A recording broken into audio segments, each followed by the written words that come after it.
नमस्कार सम्मानित साथियों, मेरा नाम है रामापाल और आप देख रहे हैं Ramapal official YouTube channel. UP panchayat चुनाव 2026 को लेकर के इस समय मामला हाई कोर्ट में लंबित है। उत्तर प्रदेश में त्रिस्तरीय पंचायत चुनाव के मध्य इलाहाबाद हाई कोर्ट की लखनऊ खंडपीठ में जो याचिका लंबित थी, उसे अब इलाहाबाद हाई कोर्ट में मुख्य पीठ के पास भेज दिया गया है, अर्थात ट्रांसफर कर दिया गया है। जिसके बाद से ये आसार लगाए जाने लगे हैं, ये कयास लगाए जाने लगे हैं कि अब उत्तर प्रदेश में जल्द से जल्द आचार संहिता लागू हो सकती है। तो यूपी पंचायत चुनाव 2026 में आचार संहिता लागू होने के बाद कितने दिन में होंगे त्रिस्तरीय पंचायत चुनाव और कब तक संपन्न करा लिए जाएंगे, आज की इस वीडियो में हम यही सब जानकारी आपको शेयर करने वाले हैं। उत्तर प्रदेश में प्रधान, क्षेत्र पंचायत सदस्य, जिला पंचायत सदस्य और ग्राम पंचायत से जुड़े संभावित उम्मीदवार लगातार चुनाव की तारीखों और आचार संहिता को लेकर के जानकारी ले रहे हैं और उसकी जानकारी की तलाश कर रहे हैं।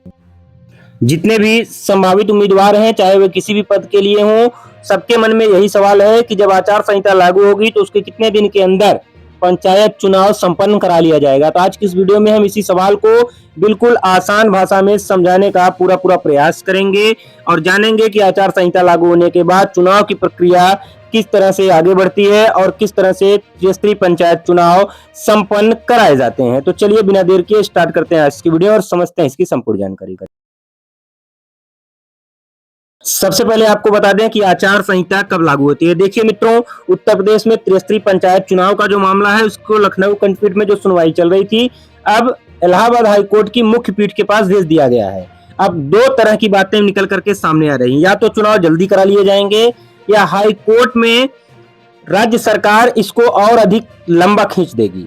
तो सबसे पहले आपको यह समझना जरूरी है कि आचार संहिता लागू होने की कोई एक निश्चित संख्या नहीं होती है कि कितने दिन बाद ही चुनाव करा लिए जाएंगे। ऐसी कोई भी एक निश्चित तारीख जो है वह निश्चित नहीं की जाती है। आचार संहिता आमतौर पर चुनाव कार्यक्रम की घोषणा के साथ लागू होती है। इसके बाद सरकार, प्रशासन, राजनीतिक दलों और चुनाव लड़ने वाले उम्मीदवारों के लिए कई तरह के नियम भी लागू हो जाते हैं। इस दौरान सरकारी मशीनरी के इस्तेमाल, नई घोषणाओं, प्रचार प्रसार और चुनावी गतिविधियों को लेकर के निर्धारित नियमों का पालन करना भी अत्यंत महत्वपूर्ण हो जाता है। अब अगर इलाहाबाद हाई कोर्ट जल्द से जल्द निर्णय दे देती है तो आचार संहिता के बाद क्या संभावनाएं बनेंगी, उस पर भी विचार करना अति आवश्यक है। जैसे ही चुनाव कार्यक्रम घोषित होता है, उसके बाद चुनाव की पूरी प्रक्रिया निर्धारित कार्यक्रम के अनुसार धीरे धीरे करके आगे बढ़ती है। इससे पहले चुनाव कार्यक्रम और महत्वपूर्ण तारीखों की घोषणा की जाती है। उसके बाद नामांकन प्रक्रिया, नाम वापसी, नामांकन पत्रों की जांच, अन्य कार्यक्रम पूरे किए जाते हैं और आगे कार्यवाही बढ़ती है। जी हाँ, जब नामांकन की प्रक्रिया स्टार्ट होती है तो उसके बाद नामांकन दाखिल करने के बाद नामांकन पत्रों की जांच, नाम वापसी और उम्मीदवारों को चुनाव चिन्ह आवंटित करने जैसी प्रक्रियाएं पूरी की जाती हैं। फिर आती है मतदान की तारीख और मतदान के बाद मतगणना कराई जाती है। इस दौरान लगभग 1 से 1.5 महीने के बीच में ही पंचायत चुनाव से संबंधित सभी काम पूरे करा लिए जाते हैं। तो इस लिहाज से यह कयास लगाए जा रहे हैं कि अगर उत्तर प्रदेश सरकार चुनाव को और अधिक लंबा टालने के लिए किसी प्रकार के हथकंडे को नहीं अपनाती है तो इलाहाबाद हाई कोर्ट की मुख्य पीठ जो है वह जल्द से जल्द चुनाव के कार्यक्रम की घोषणा कर सकती है। फिलहाल अब आते हैं सबसे महत्वपूर्ण सवाल पर कि कितने दिन बाद चुनाव होगा। तो आचार संहिता लागू होने के कितने दिन बाद पंचायत चुनाव होगा, इसका सटीक जवाब तभी मिलेगा जब राज्य निर्वाचन आयोग आधिकारिक सूचना कार्यक्रम जारी कर देगा। जी हाँ, जब आधिकारिक चुनाव कार्यक्रम जारी होगा तभी इससे संबंधित कोई स्पष्ट जानकारी आप सबके बीच में आएगी। इसलिए अभी अगर सोशल मीडिया या अलग अलग जगहों पर कोई व्यक्ति यह दावा कर रहा है कि आचार संहिता लगने के ठीक 10 दिन, 15 दिन, 20 दिन बाद मतदान होगा, तो उस दावे को आधिकारिक सूचना से जरूर मिलान करें, क्योंकि वास्तविक चुनाव तारीख अभी तक कोई घोषित नहीं हुई है। पिछले दिनों एक पेपर कटिंग बहुत तेजी से वायरल की जा रही थी, जिसको हमने पुष्टि के माध्यम से बताया कि वह पूरी तरह निराधार और फर्जी खबर थी। अब आते हैं मुख्य मुद्दे पर कि उम्मीदवारों को क्या करना चाहिए। अगर आप 2026 के पंचायत चुनाव में प्रधान, बीडीसी या जिला पंचायत सदस्य या ग्राम पंचायत सदस्य का चुनाव लड़ने की तैयारी कर रहे हैं तो आपके लिए अभी कुछ चीजों पर नजर बनाए रखना अत्यंत जरूरी है। सबसे पहले अपने क्षेत्र की मतदाता सूची की स्थिति जांच लीजिए। दूसरा, चुनाव से संबंधित दस्तावेज और जरूरी प्रमाण पत्र पहले से ही तैयार रखें, जैसे जाति प्रमाण पत्र, निवास प्रमाण पत्र, और अन्य जो जरूरी डॉक्यूमेंट्स हैं उन्हें आप तैयार करके रखें। तीसरा, अपने क्षेत्र में आरक्षण से जुड़ी जानकारी प्राप्त करते रहें, उस पर नजर बनाकर रखें कि आपके सीट के आपके मनमाफिक आपकी सीट आ सकती है या नहीं। साथ ही साथ चुनाव की तारीख, नामांकन और आचार संहिता से जुड़ी जानकारी के लिए केवल आधिकारिक सरकारी या राज्य निर्वाचन आयोग के अपडेट पर ही भरोसा रखें। अन्य लोगों की बातों पर बिल्कुल भी भरोसा न करें। आजकल भ्रमित करने वाले ज्यादा वीडियो बनाए जा रहे हैं। गांव में बढ़ेगी चुनावी हलचल। जैसे जैसे चुनाव कार्यक्रम नजदीक आएगा, गांव में राजनीतिक गतिविधियां तेज हो जाएंगी और संभावित प्रत्याशी अपने अपने क्षेत्र में प्रचार प्रसार के लिए जुट जाएंगे और अपना एक अलग चुनावी माहौल बनाना शुरू कर देंगे। तो कुल मिलाकर के अभी दारोमदार इलाहाबाद हाई कोर्ट की मुख्य पीठ पर टिकी हुई है।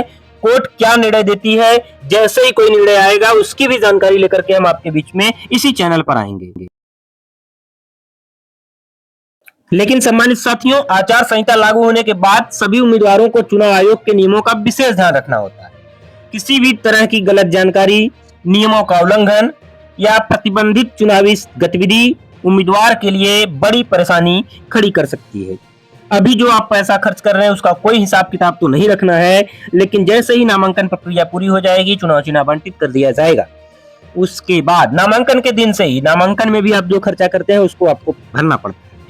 सबसे जरूरी बात, इस खबर का सबसे महत्वपूर्ण निष्कर्ष यह है कि आचार संहिता लागू होने के बाद कितने दिन में चुनाव होगा, तो इसका कोई एक सार्वभौमिक निश्चित अवधि नहीं बताई जा सकती है। पंचायत चुनाव के लिए राज्य निर्वाचन आयोग द्वारा जारी आधिकारिक चुनाव कार्यक्रम ही तय करेगा कि मतदान किस तारीख को होगा। फिलहाल एक मोटी मोटा अगर बता दिया जाए आपको, तो 1.5 महीने के अंदर संपूर्ण चुनाव कार्यक्रम संपन्न करा लिए जाते हैं। यदि हाईकोर्ट की लखनऊ खंडपीठ से जो मामला ट्रांसफर होकर के इलाहाबाद हाई कोर्ट में आया है, अगर चुनाव आदेश आ जाता है तो उत्तर प्रदेश सरकार नवंबर तक चुनाव कराने पर मजबूर हो जाएगी और अंततः उसे चुनाव कराना पड़ेगा। आचार संहिता लग गई है और इतने दिन बाद ही मतदान होगा। अगर आपको कोई ऐसी जानकारी मिलती है सम्मानित साथियों, तो उसको भरोसा न करें, आप ऑफिशियल वेबसाइट विजिट करें। मैं अपने चैनल पर झूठी खबरों का भी खंडन करने का काम करता हूं, जो सही खबर होती है उसे बताने का काम करता हूं। इसलिए अगर आप हमसे नहीं जुड़े हैं तो आप हमसे जुड़ जाइए सम्मानित साथी। यूपी पंचायत चुनाव 2026 से जुड़ी हर छोटी बड़ी खबर की बड़ी अपडेट के लिए हमारे चैनल को सब्सक्राइब कर लीजिए और वीडियो को लाइक करके अपने गांव के लोगों तक जरूर शेयर कर दीजिए। अगर आपके गांव में भी लोग पंचायत चुनाव की तारीख, आरक्षण या आचार संहिता को लेकर के चर्चा कर रहे हैं, तो कमेंट में अपने जिले और ब्लॉक का नाम जरूर लिखें। गांव का नाम अगर लिखेंगे तो जल्द से जल्द जैसे ही कोई आरक्षण संबंधित जानकारी निकल करके आएगी, हम आपको सूचित करने का काम करेंगे, संपूर्ण जानकारी से अपडेट कराने का काम करेंगे। अगर आपके गांव में भी लोग चाहते हैं कि हमारे गांव में कौन सी सीट आएगी, आपके आसपास के लोग इस बात को लेकर के भ्रमित हैं कि इस बार कौन सी सीट आएगी, तो आप अपने जिले का नाम, ब्लॉक का नाम और अपने ग्राम पंचायत का नाम जरूर बताइए। पिछली बार कौन सी सीट थी वो भी बताइए। हम आपको कमेंट के माध्यम से ही रिप्लाई देने का काम करेंगे कि आपके गांव में कौन सी सीट इस बार आने की प्रबल संभावना बन रही है। फिलहाल इस खबर में इतना ही। मिलते हैं अगली बड़ी अपडेट के साथ। लेकिन सम्मानित साथियों, जो मूल बात है कि हम आपसे निवेदन भी कर रहे हैं कि यदि आप हमारे इस चैनल पर फर्स्ट टाइम विजिट कर रहे हैं सम्मानित साथियों, या अभी तक आपने हमारे इस चैनल को सब्सक्राइब नहीं किया है, तो आप हमारे इस चैनल को सब्सक्राइब कर लीजिए, वीडियो को लाइक कर दीजिए, अन्य दोस्तों को भी शेयर कीजिए। इस चैनल पर आपको उत्तर प्रदेश में हर छोटी बड़ी खबरों से अपडेट रखने का काम मैं करता हूं। साथ ही साथ पंचायत चुनाव में सबसे सही और सटीक जानकारी आपके बीच में लेकर आता हूं। तो मिलेंगे एक नई वीडियो के साथ। Till then, good bye, thank you दोस्तों।